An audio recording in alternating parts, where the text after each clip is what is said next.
Olá, seja muito bem-vindo ao Panorama, um programa da TV Assembleia de Minas Gerais.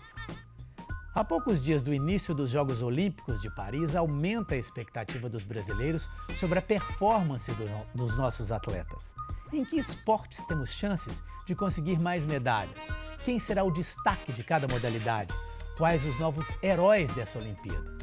Mas para se chegar a participar de uma competição desse nível, o caminho é árduo e longo. No programa de hoje, nós queremos saber como é a preparação de um atleta de alta performance aqui no Brasil. Qual a importância da formação desde a base e de onde vem o dinheiro para financiar equipes e esportistas. As leis de incentivo ao esporte e a formação dos atletas no Brasil e em Minas são os temas do Panorama que começa agora.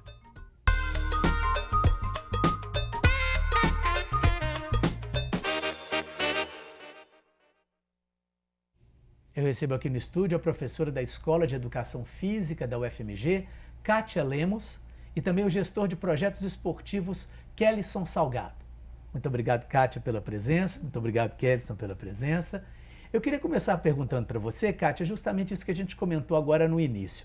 A gente acha que, às vezes, para chegar numa Olimpíada é algo que o atleta chega lá e vai e ganha uma medalha e compete com outros atletas de outros países, em tese, em igualdade de condições, mas a realidade não é bem essa, né? Para se chegar a uma competição de alto nível como uma Olimpíada, o caminho é muito longo. Eu queria que você falasse um pouquinho dessa trajetória, da formação de um atleta, como é que é para chegar a ser um atleta de alto nível no Brasil nos dias atuais. Olha, primeiro agradecer, né, o convite, né, a presença do Kellyson aqui também para nos falar sobre os investimentos. Na verdade, existe uma rede de situações ou de caminhos, né, de passos que nós temos que dar para essa formação. Infelizmente, no Brasil, existe uma questão do imediatismo, né? Às vezes você descobre um grande talento, né? Vou falar em termos assim, do atletismo, da ginástica, ou da ginástica que é a minha área. Então, você descobre um talento lá, uma menina de 9 anos ou de 10 anos, que é um talento, e aí você fala assim, essa vai ser a campeã olímpica. Ah, mas então daqui 4 anos ela já pode... Não, as coisas não funcionam assim. Demora bastante. É a médio, né, e longo prazo. Então, se a gente for olhar hoje a Rebeca Andrade, que tem uma maior chance de medalhas do Brasil, estou falando em todas as modalidades, né, de trazer, ela pode trazer 5 medalhas, a gente acredita nisso, né, que ela possa trazer até 5 medalhas. Quanto tempo foi gasto e que tipo de formação foi feita, né? Então, eu, dentro da universidade, o que eu acredito, e por ter um projeto exitoso com atletas de altíssimo nível, o que falta mesmo, eu acredito, no Brasil, é investir na formação de base. E aí, na minha visão, é na escola. A escola é o único lugar que a gente pode garantir que todo mundo vai passar. Por pouco tempo ou por muito tempo. E principalmente nas escolas públicas, que normalmente são onde as crianças não têm um aporte familiar para manter ou para sustentar esse período, ou seja, que é o plantio, né? Todo mundo só quer colher. Mas para colher, né? Ontem eu vi uma reportagem até sobre as oliveiras, né? Que o azeite de Minas hoje é top, né? Mas assim, 5 anos para começar a produzir o fruto. Então, a gente tem que ter esse tempo aí de formação, e nisso a gente precisa de investir muito na formação dos treinadores que vão estar, dos professores que vão estar com essas crianças e na escola ou na instituição que vai receber essas crianças. Pois é, Kelly, a Kátia já começou a falar também nessa questão do investimento. Ela citou ali a ginástica, uma atleta que hoje tem uma visibilidade muito grande. A gente tem aí a seleção de vôlei, que tem muita visibilidade. A gente tem o futebol, que, né, vamos dizer assim, onde circula muito dinheiro. Mas o que eu queria te perguntar é o seguinte, e para as modalidades que não têm tanta visibilidade, como é que é essa questão de se conseguir investimento, tanto público como privado, para se colocar dentro do esporte, para essa formação de médio e longo prazo que a Kátia coloca? Primeiro, agradecer o convite também, prazer estar aqui com vocês. Quando a gente fala de investimento no esporte, é um assunto sempre muito complexo, né? Porque a gente, além do imediatismo que a Kátia citou, a gente não começa lá na base. Então a gente sempre vai para... A gente só quer colher o fruto, mas lá na ponta, né? E as modalidades que têm menos visibilidade, normalmente eles têm menos estrutura mesmo. E hoje o modelo de financiamento do esporte, né? Que ele passa pelo poder público de uma forma muito tímida ainda, mas passa pelo poder público, ele exige uma estrutura administrativa, né? E muitas vezes o atleta ele não tem essa estrutura. O treinador ele deveria estar focado lá na parte técnica, mas muitas vezes o treinador tem que pensar no projeto esportivo, tem que pensar no financiamento. Esse ano tem financiamento, o ano que vem não tem. Então falta realmente uma política que contemple desde a base, né, até o alto rendimento. A gente vê hoje investimento, a gente fala, né, a gente escuta muito falar assim, existe recursos, faltam bons projetos. A gente tem bons projetos. A gente precisa de uma aproximação entre quem financia esse projeto e quem realmente faz o esporte acontecer nesse país. Então essa aproximação, ela poderia nos dar um outro status, um outro patamar aí de esporte olímpico. A gente vê algumas políticas, a gente tem diversas fontes de financiamento do esporte hoje, né? Nós estamos falando aqui de lei de incentivo ao esporte, nós estamos falando aqui de Bolsa Atleta, lei federal, lei estadual, nós estamos falando de recursos das loterias através de comitês olímpicos, Comitê Olímpico Brasileiro, Comitê Paralímpico, nós estamos falando aqui do Comitê Brasileiro de Clubes, mas realmente essa aproximação entre quem faz esporte e quem gera esse recurso ainda é um desafio. E passa por uma das coisas que a Kátia falou, né? A capacitação dos gestores para cuidar disso.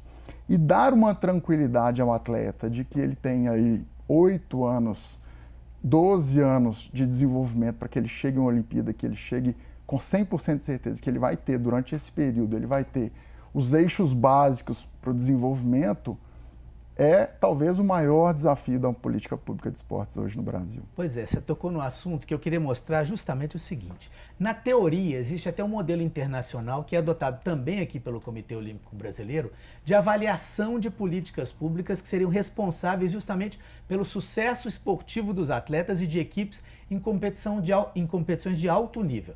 Ele é chamado de método ou modelo SPLIS. E ele é baseado em 9 pilares. A gente vai ver aqui na tela quais seriam esses 9 pilares e vai tentar conversar um pouco sobre eles. Tem a questão de suporte financeiro, organização e estrutura de políticas para o esporte, participação no esporte de base, identificação e desenvolvimento de talentos, que foi o que a Kátia comentou aqui para a gente, suporte para os atletas e também para a pós-carreira deles, as instalações esportivas, desenvolvimento e suporte para os técnicos, que o Kellyson colocou, competições nacionais e internacionais, pesquisa científica e inovação. Vendo esse modelo aí, Kátia, você acha em que estamos mais fortes, em que precisamos melhorar para que a gente consiga ter um planejamento mais concreto para que, vamos dizer assim, a formação dos atletas seja cada vez mais bem realizada? Na verdade, eu acho que esse modelo SPLIS é um modelo internacional, né? Eu vejo que o COB e o Instituto Olímpico Brasileiro avançou muito em tentar identificar esses 9 pilares, né, e multiplicar esses pilares nas diferentes instituições que podem trabalhar com isso. Eu acredito assim, ele é ótimo, né, como a maioria das leis no Brasil, né, só falta seguir, né. Só falta ser colocado em prática. Porque eu vejo, por exemplo, eu trabalho numa instituição de formação, uma instituição acadêmica, né, que tem 3 pilares, que é a formação acadêmica, a pós-graduação, que é a pesquisa, e a extensão. Então, o meu projeto está incluído nesses 3 pilares e eu consigo identificar os 9 itens que estão ali do SPLIS. Então, se cada instituição ou cada grupo, né, ou organização que trabalha realmente para o esporte, quer ver o esporte crescer, pudesse ter esse quadro aí como se fosse uma Bíblia, né, pregado lá na parede, ou então de manhã, assim, hoje eu estou seguindo tudo isso, tá? Eu tenho certeza que nós teríamos muito mais êxito, porque o Brasil tem muito talento. E o Brasil tem um clima que favorece, né? A gente não tem essa preocupação, assim, de todos os espaços têm que ser aclimatados, né? A gente tem modalidades esportivas que a gente pode adaptar às instalações das escolas públicas que nós já temos, né? Que aí a gente vê o item 6, que é as instalações esportivas, né? Mas no meu entendimento, o mais importante aí é o 3. É a participação e o esporte de base. Se você for pegar o número 3, você vai ver que, pesquisa científica é que vai ajudar na participação do esporte de base, né? O suporte financeiro, o 1 e o 2 é o que vai ajudar na participação do esporte de base. As instalações é que vai estar na participação do esporte de base. O desenvolvimento e o suporte para os técnicos vão estar. Então, na verdade, eu acho que o topo ali deveria ser garantir a participação e o esporte de base. E não só para as modalidades olímpicas, porque você já imaginou o que seria do skate se não tivesse o X Games antes? Você acha que o Brasil acordou, a modalidade é olímpica agora, nós vamos ter a fadinha, nós vamos ter todos os nossos atletas. Ou então, o que está acontecendo, a gente sabe que o levantamento de peso está já na forca, né, para sair, né? O COI já colocou. Provavelmente é uma modalidade que vai sair. E aí vão se abrir vagas para novas modalidades esportivas. Então nós vamos esperar essa nova modalidade esportiva se tornar olímpica para poder ter um mínimo de um olhar para ele, sabe? Então eu acredito que se nós não trabalharmos com a base e não trabalharmos as instituições que fomentam a base, junto com as federações, por exemplo, no meu caso, a Confederação Brasileira de Ginástica, o COB, né, os gestores, né, a gente não vai conseguir. Kelson, esse tipo de modelo aí, como é que você vê a questão dos investimentos colocados nesse tipo de modelo? E uma outra pergunta, você também trabalha com projetos no interior do estado, fora das capitais, dos grandes centros. É possível adaptar isso para locais menores, com menos recursos, com menos visibilidade? Vou pensar em dois métodos aí de resposta, né? Sobre o modelo explícito, eu acho que os 9 pilares passam pelo pilar de suporte financeiro, né? Porque eu preciso de recursos para a participação de atletas de base, nos campeonatos de base, instalações esportivas, desenvolvimento, suporte para técnico, competições nacionais e internacionais. Então, assim, passa por esse suporte financeiro. Se isso não for uma prioridade de política pública, realmente vai ficar complexo. E aí, muitas vezes a gente fala assim, temos dinheiro, mas eu acho que falta uma organização disso. Por que eu entendo que as entidades, às vezes, precisavam conversar mais? E o elo disso tem que ser o Ministério do Esporte, tem que ser a Secretaria de Estado. Esse modelo, se ele se encaixasse de forma harmoniosa e organizada, os recursos talvez eles seriam suficientes, né? O que acontece hoje é que a gente tem investimentos isolados, então a gente não consegue passar pelos 9 pilares por esses investimentos isolados. Nós temos hoje uma lei de incentivo ao esporte que de 2023 para cá ela cresceu muito, a lei federal. Antes os investimentos eram na ordem de 477 milhões antes de 2023, e aí em 2023 mudou-se o percentual de alíquota de destinação de imposto de renda, passando de 1% para 2%, então a gente saiu na ordem de 477 milhões e chegamos a quase 1 bilhão em 2023 investido. Nós temos a lei estadual de incentivo ao esporte aqui em Minas Gerais, é uma lei que vem crescendo, é uma lei nova de 2013, né? E a gente tem outras fontes de recursos, Bolsa Atleta, nós temos, por exemplo, aqui em Belo Horizonte, nós temos algumas iniciativas isoladas aí da Prefeitura de Belo Horizonte, um edital recente agora para apoiar atletas na ordem de R$100 mil. E realmente, assim, esse formato de política pública, muitas vezes ele não chega no interior. Ele não chega lá naquelas cidades menores, menos estruturadas. Então, é um desafio. A descentralização desses recursos é um desafio. Mas a gente também não pode descentralizar porque é bonito falar. Então, antes da descentralização, acho que tem que haver um planejamento. Ser mais harmônico esse investimento, né? Então, quando eu estive coordenador geral da Lei de Incentivo ao Esporte no Ministério do Esporte, a gente teve a oportunidade de mudar a portaria, tentando descentralizar recursos para Norte, Nordeste e Centro-Oeste do país. Hoje é um desafio aqui na Lei Estadual de Minas Gerais a descentralização desses recursos para menores centros. Mas falta realmente, por a gente, né, quem está no governo está de passagem muitas vezes, fica 1, 2 anos no máximo. Ou seja, não dá tempo de fazer um planejamento de longo prazo. Exato. Então, assim, a gente precisava talvez de pensar numa política realmente que fortaleça o COB, CBDS, CBDU, enfim. A gente não tem um modelo pronto, né? A gente tem que conversar mais e achar esse modelo, mas realmente são ações isoladas hoje, essa coisa assim, quem vai levar mais atletas para as Olimpíadas, né? Por exemplo, a gente está falando aqui Paris está batendo na porta, né? Que bom que tem gente falando de Los Angeles já. Mas o Minas Tênis Clube aqui, caseiro, Praia Clube, quantos atletas vão levar? Mas de onde surgiram esses atletas? De onde saíram esses atletas? Esse atleta saiu do CTE lá, que é um grande centro, uma instalação esportiva muito boa. Quem financiou isso aí? Então, assim, a gente precisa de realmente esmiuçar, porque normalmente, agora, nesse momento, a gente fala muito de Paris, Paris, Paris, mas e aí? Como é que esse atleta chegou lá? Como é que foi a trajetória desse atleta? Quem financiou essa prática? Essa prática ainda existe? Ela é perene? Ela tem um planejamento de médio prazo? Hoje a gente tem visto aí o Comitê Brasileiro de Clubes, que recebe 0,46% das loterias federais, ele está falando de um ciclo olímpico. Então nós estamos agora trabalhando lá no Comitê Brasileiro de Clubes, são mais de 1.000 clubes filiados. A gente está falando de Los Angeles, né? Saiu editais recentes agora de 3 eixos: recursos humanos, participação em competições e equipamentos e material esportivo, que perpassa muito pelo método SPLIS, na ordem de 400 milhões, né, para os 4 anos de investimento. Eu acho que essa abrangência, né, de descentralizar o recurso para diversos clubes e de forma... O Comitê Brasileiro de Clubes tem tentado isso, de organizar essa distribuição de recursos, né?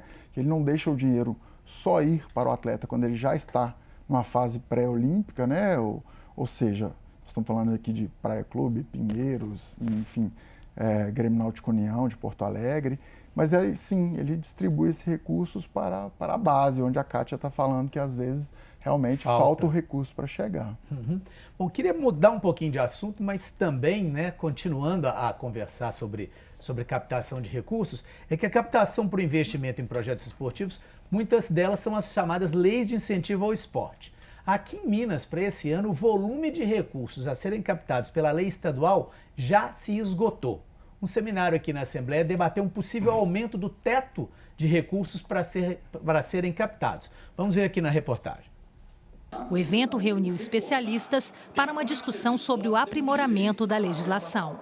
Os convidados esclareceram que há uma autorização nacional do CONFAZ, Conselho de Política Fazendária, para que os estados realizem renúncias fiscais de até 0,5% dos recursos do ICMS para financiar atividades esportivas. Mas em Minas, esse percentual é 10 vezes menor, de 0,05%. A gestora da ArcelorMittal conta que esse teto só permite à empresa aplicar recursos em 13 projetos no estado. No Espírito Santo, por exemplo, menor que Minas, e onde o percentual é de 0,5%, são 20 projetos. A gente tem o interesse de aportar mais recursos via lei de incentivo ao esporte no estado de Minas, né, para que a gente possa abranger um número maior de pessoas, um número maior de municípios. Porém, infelizmente, o teto da lei ele é muito baixo. O presidente do Praia Clube de Uberlândia, no Triângulo, contou da importância dos recursos da lei para o financiamento de atletas do vôlei masculino e da natação paralímpica. São 2 projetos vitoriosos que estão revelando muitos atletas para o Olímpico e para o Paralímpico. E claro que a demanda é muito grande. Nós temos hoje no clube 16 esportes olímpicos e 8 esportes paralímpicos de alto rendimento. Então, dos 24 esportes, apenas 2 a gente consegue ter o financiamento da lei de incentivo ao esporte. Kátia, como é que funciona, por exemplo, a universidade tem recursos via leis de incentivo ao esporte? Como é que, por exemplo, no caso lá, vocês fazem para conseguir esses projetos de formação de atleta? Tirando que a gente está quase vendendo a mãe, os maridos, os filhos, o que acontece? A UFMG, ela financia a formação. Então, o meu projeto, por exemplo, é um projeto gratuito. Então, desde a iniciação, então eu tenho desde a iniciação até o alto rendimento, então eu tenho atletas que estão comigo há 15 anos. Fazendo essa formação de longo prazo. Então, é a UFMG que forma, a gente não recebe ninguém, já pronto. Então, a UFMG que forma. Então, toda essa formação é financiada com os recursos da extensão da UFMG. Só que a UFMG não tem uma rubrica para pagar um salário para o atleta quando ele chega na vida adulta, não tem para pagar as passagens, a hospedagem, as inscrições, tudo isso é muito caro.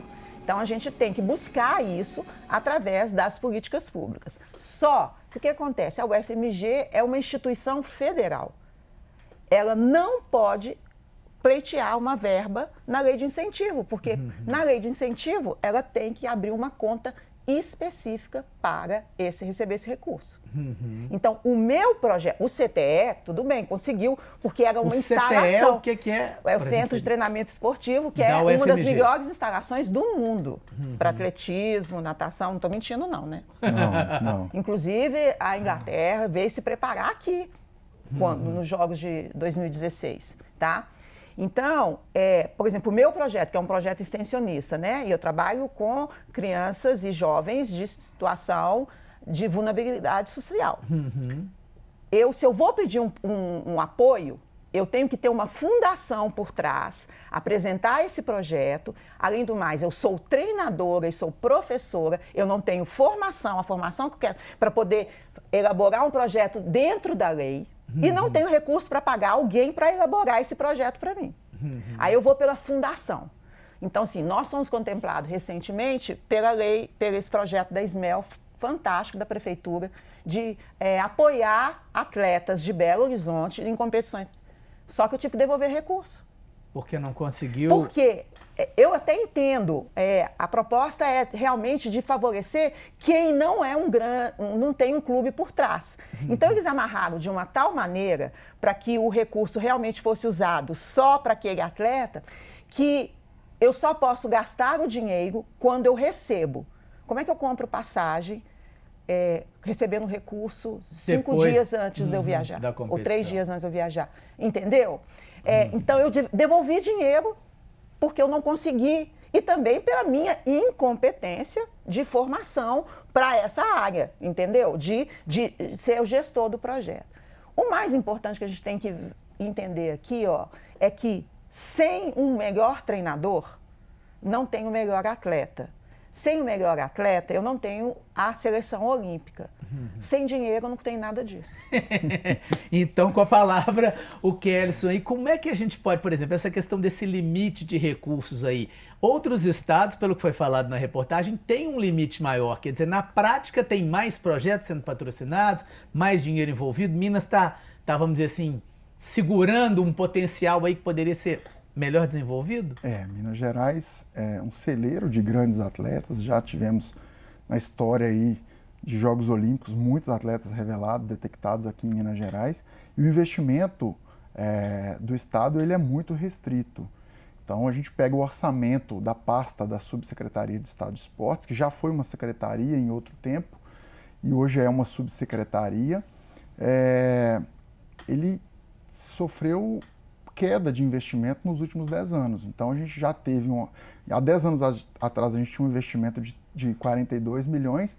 Em 2024, o orçamento da pasta é 38 milhões. Ou seja, se eu considerar a inflação dos 10 anos, eu perdi muitos recursos de investimentos nessa pasta. Além disso, tem a lei de incentivo ao esporte, né? Além da nosso Bolsa Atleta aqui em Minas Gerais, esse é muito pequeno, na ordem de 326 mil reais apenas por ano. É um dinheiro, para a gente comparar a nível nacional, eu estou falando de 50 milhões do governo federal, aqui em Minas Gerais é 326 mil Bolsa Atleta.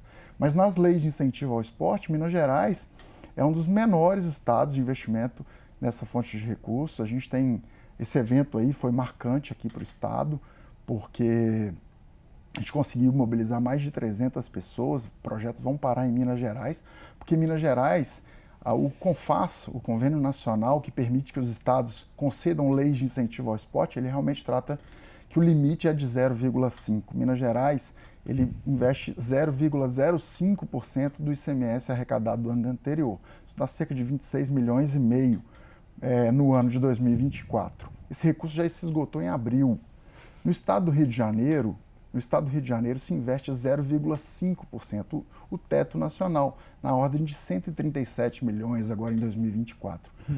Em São Paulo, 0,2%, 6 vezes mais do que Minas Gerais, que dá na ordem de 60 milhões de reais. O Espírito Santo, que tem uma lei de 2 anos atrás apenas, é 0,5%. Então, Minas Gerais ele precisa avançar realmente. A pauta do esporte, ela precisa de vir para a mesa, para a gente conversar, para a gente ter talvez uma secretaria com maiores investimentos. Enfim, realmente o recurso investido em Minas Gerais, ele é muito baixo, ele é completamente insuficiente para abarcar 853 municípios. Complementando uma conta bem rápida, se eu conseguisse ter um projeto esportivo, apenas um projeto esportivo em cada estado, em cada cidade de Minas Gerais, dos 853 municípios, um projeto pequeno, R$200 mil, eu vou pagar ali 2 professores, enfim, não muito mais do que isso, eu precisaria de 170 milhões de reais investidos em leis de incentivo. Nós temos 26, nós estamos muito longe do básico. E a lei ela é de 2013, ela realmente está num momento que ela precisa avançar. Bom, eu adoraria continuar falando sobre Olimpíadas, sobre formação de atletas, sobre financiamento, mas infelizmente o nosso tempo se esgotou. Queria agradecer muito ao Kelson, queria agradecer muito à Kátia. Obrigada. Agradecer a você que nos acompanhou até agora. O Panorama fica por aqui. Os principais trechos dessa conversa você pode acompanhar no nosso podcast, no site da Rádio da Assembleia ou nos principais tocadores de áudio. E a TV Assembleia também agora está no Instagram. O endereço é @TV Assembleia Minas. E muito obrigado pela sua companhia e até o nosso próximo programa.